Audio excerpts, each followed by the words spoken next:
உலக மக்கள் எல்லோருக்கும் வணக்கம். இது உங்கள் மந்த்ரா டிவி. மந்த்ரா டிவியின் வாயிலாக நான் உங்கள் ஜி கோபால் பேசுகிறேன். இன்னைக்கு நம்ம பேசக்கூடிய தலைப்பு என்னன்னா மாத பலன்கள்.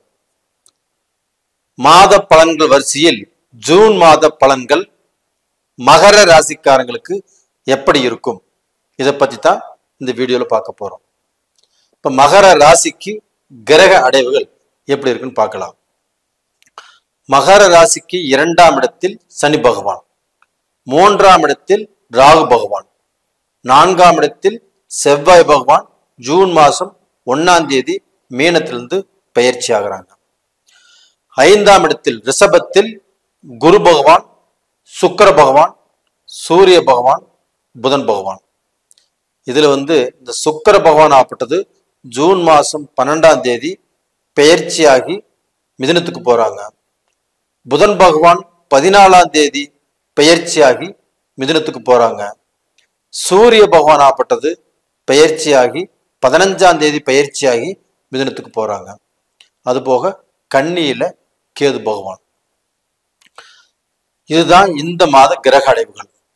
அப்ப இந்த கிரக அடைவுகளால் எங்களுக்கு பாதகமா சாதகமா?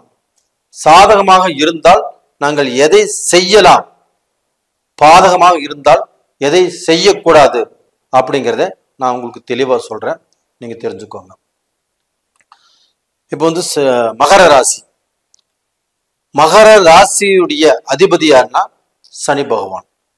இந்த சனி பகவான் ஆப்பட்டது ராசிக்கு 2ஆம் இடத்துல இருக்கிறாங்க. அதே சமயத்துல இந்த மகர ராசி மகத்தான மகர ராசிக்காரர்கள் அவங்களுக்கு இப்ப இந்த 7.5 சனியுடைய கடக்கூர்ல இருக்கிறீங்க. அப்ப இந்த 7.5 சனியில இருந்து நம்ம விடுபடுவோமா, நாம இன்னுமே பல தொல்லைகளை அனுபவிப்போமா, இன்னுமே நம்ம வீணா போயிருவோமா, நம்ம வாழ்க்கை அவ்வளவுதானா அப்படின்னு நினைக்கக்கூடிய சூழ்நிலையில்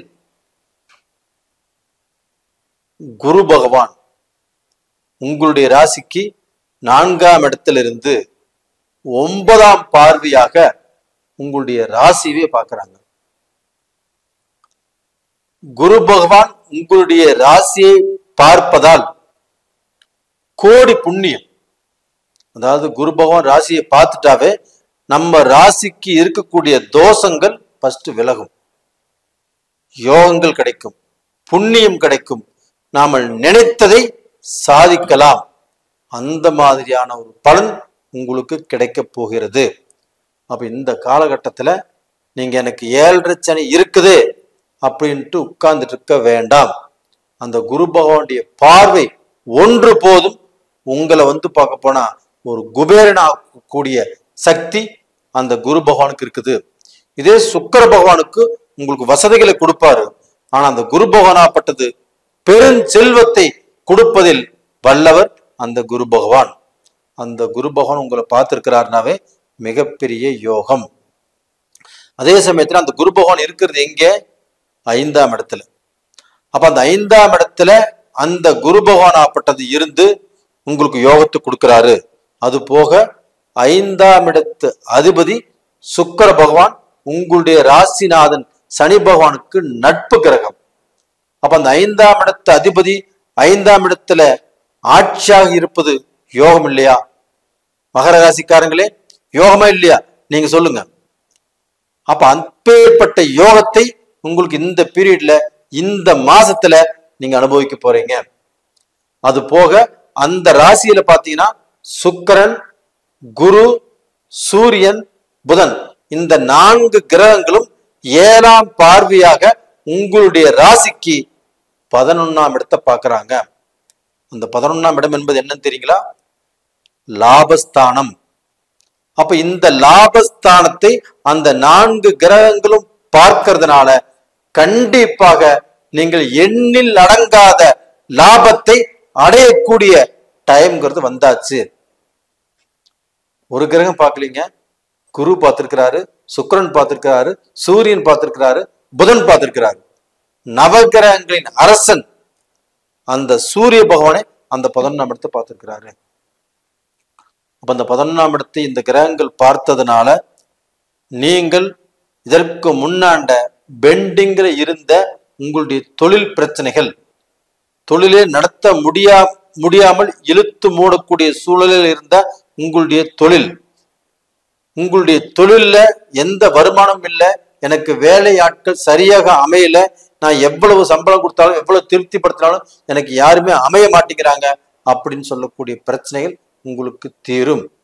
உங்களுக்கு வேலை விஷயத்துல, தொழில் விஷயத்துல உங்களை விட ஒரு நல்ல அந்தஸ்து உள்ளவங்க அவங்களுடைய பார்வைக்கு நீங்கள் பட்டு அவங்க மூலியமாக உங்களுக்கு சப்போர்ட் கண்டிப்பாக கிடைக்கும். அப்ப உங்களுக்கு சப்போர்ட் பண்ணாதவங்களும் இந்த சமயத்துல சப்போர்ட் பண்ணுவாங்க. ரெண்டாவது பாத்தீங்கன்னா, இந்த சமயத்துல உங்களுக்கு எதிரி மாதிரி இருந்தவங்க கூட அவங்க விலகி உங்களுக்கு நண்பர் மாதிரி ஆகி உங்களுக்கு அவங்கனாலேயே உங்களுக்கு சில சமாதானங்கள் உருவாகும், சில பிரச்சனைகள் தீரும், சில உதவிகள் கிடைக்கும். உங்களை யார் பார்த்து பொறாமப்பட்டாங்களோ, யார் பத்தி ஏளனப்பட்டாங்களோ, யார் நீங்க முடிஞ்சு போவாங்கன்னு நினைச்சாங்களோ அவங்களுக்கு முன்னாண்ட நீங்கள் நல்ல வாழ்க்கையை கம்பீரமாக துணிச்சலோடு வாழ போறீங்க, வாழ்ந்து காட்ட போறீங்க. அதற்குண்டான நேரகாலங்கள் வந்தாச்சு. இப்ப மகர ராசிக்காரங்களுடைய வாழ்க்கையில ஒரு சந்தோஷம், ஒரு நிம்மதி, ஒரு பொலிவு, ஒரு திருப்தி அது நடக்கவிருக்கிறது. மகர ராசிக்காரங்கள் அவங்களுடைய வாழ்க்கையில உழைப்பு உழைப்பு உழைப்பு, அந்த உழைப்புக்கு தகுந்த ஊதியம் கிடைச்சதா, அந்த உழைப்புனால உழைச்சு நாங்க நல்ல அந்தஸ்துக்கு வந்தோமா அப்படிங்கிறது இல்லை. அப்போ உழைச்சிருந்தாலும் நீங்க எவ்வளவு கஷ்டப்பட்டு இருந்தாலும் நீங்க நினைச்ச இடத்துக்கு வர முடியாம கஷ்டப்பட்டு இருக்கிறீங்க. அப்படிப்பட்டவர்களுக்கு இப்போ அந்த கடினமான உழைப்புக்குண்டான வாய்ப்பும் அதற்கு உண்டான சன்மானமும் கிடைக்கக்கூடிய டைம் வந்தாச்சு. இப்போ மகர ராசிக்காரங்க, நீங்கள் எதிர்பார்க்காத, நீங்கள் எதெல்லாம் நம்மளுக்கு நடக்காதுன்னு நினைச்சீங்களோ அதெல்லாமே நடக்கக்கூடிய டைங்கிறது வந்தாச்சு. நீங்கள் எதிர்பார்க்காத சில விஷயங்களை அனுபவிக்கக்கூடிய வாய்ப்புகள் வந்தாச்சு. அப்போ உங்களுக்கு தொழில் நல்லா இருக்கும், குடும்பம் நல்லா இருக்கும், உங்களுடைய புத்திர பாக்கியங்கள் நல்லா இருக்கும். உங்களுக்கு எந்தெந்த விஷயத்துல நீங்க பாதிக்கப்பட்டீங்களோ, தொழில் விஷயத்துல, குடும்பத்துல, மக்கள்னால, உறவுக்காரங்கனால, எல்லா விஷயத்திலுமே பாதிக்கப்பட்டுட்டீங்க. இதுக்கு மேல பாதிக்கப்படுறதுக்கு எதுவுமே இல்லை அப்படின்னு உட்கார்ந்துட்டு இருக்கிறீங்க. உங்களுக்கு அந்த பாதிக்கப்பட்ட விஷயத்துல இருந்து ஒரு தெளிவு ஒரு சந்தோஷம் கிடைச்சு ஒரு மன மகிழ்ச்சி உங்களுக்கு உருவாகிறது. அது போக மகர ராசிக்காரங்களுக்கு அதிர்ஷ்ட வாய்ப்புகளும் இப்ப இருக்குது. அப்ப அந்த அதிர்ஷ்ட வாய்ப்புகள் இருக்குது அப்படின்னா, ஒரு ஷேர் மார்க்கெட்லயோ இல்ல ஒரு லாட்டரி வாங்குறதுலயோ கண்டிப்பாக உங்களுக்கு அதிர்ஷ்டத்தினால ஏதாவது ஒரு செல்வம் கிடைக்கக்கூடிய வாய்ப்புகள் இருக்குது, ஒரு பெருந்தொகை கிடைக்கக்கூடிய வாய்ப்புகள் இருக்குது. இதற்குண்டான நேர காலங்கள் வந்தாச்சு. தாராளமாக நீங்க முயற்சி பண்ணலாம், லாட்டரி வாங்கலாம். அப்ப நம்ம நாட்டை விட்டு வெளிநாட்டு உள்ளவங்களுக்கு அந்த வாய்ப்பு இருக்குது. இப்ப எங்க ஸ்டேட்ல இருந்து வேற வெளியில ஸ்டேட்ல இருக்கிறவங்களுக்கும் அந்த மாதிரி வாய்ப்புகள் இருக்குது. அவங்க முயற்சி பண்ணுங்க. அப்படி முயற்சி பண்ணி அந்த லாட்டரி அதன் மூலியமாக ஒரு அதிர்ஷ்ட வாய்ப்பு நம்மளுக்கு அமைஞ்சிச்சுன்னா நம்மளுக்கு பெருஞ்செல்வம் அமையும். அதனால நமக்கு பட்ட கடன்கள், பட்ட கஷ்டங்கள் தீர்ந்து ஒரு நல்ல நிலைமைக்கு வரக்கூடிய வாய்ப்புகள் இருக்குது. அப்ப இந்த சமயத்துல நீங்கள் யாரை நம்பக்கூடாது அப்படின்னா, உங்க கூடையே இருந்து உங்க குழி பறிக்கும் நினைக்கிறாங்க இல்லையா, அவங்க வெளிச்சத்துக்கு வருவாங்க, அவங்க உங்க கண்ணுக்கும் தெரியவாங்க. அவங்கள தூர வச்சிருங்க. அதுபோக அடுத்தவர்களை அதிகமாக நம்பாதீங்க. நீங்க ஏற்கனவே நீங்க நம்புறதில்லை, இனிமேலையும் அதற்குண்டான ஒரு சூழ்நிலைகள் வரும். கண்டிப்பா அவங்கள நம்பாதீங்க. இது போக உங்களுடைய உறவுக்காரங்கனால இப்போ அவங்க எல்லாமே ஒரு உங்களோட சேர்ந்துக்கலாம் அப்படின்னு வருவாங்க. அப்படி வந்தாலும் அதுல யார் நல்லவங்க யார் கெட்டவங்கன்னு பார்த்து அதுல நம்புங்க. எல்லாத்தையும் முழுசா நம்பிடாதீங்க.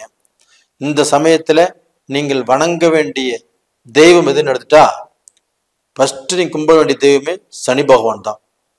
அதுக்கு அடுத்தது நீங்க கும்பிட வேண்டிய தெய்வம் அந்த குரு பகவான், குரு தட்சிணாமூர்த்தியை கும்பிட்டு வாங்க. கண்டிப்பாக உங்களுடைய கவலைகள், கஷ்டங்கள் எல்லாமே தீரும், நல்லா இருப்பீங்க. நேயர்களே, இந்த பதிவு பிடிச்சிருக்குன்னு நினைக்கிறேன்.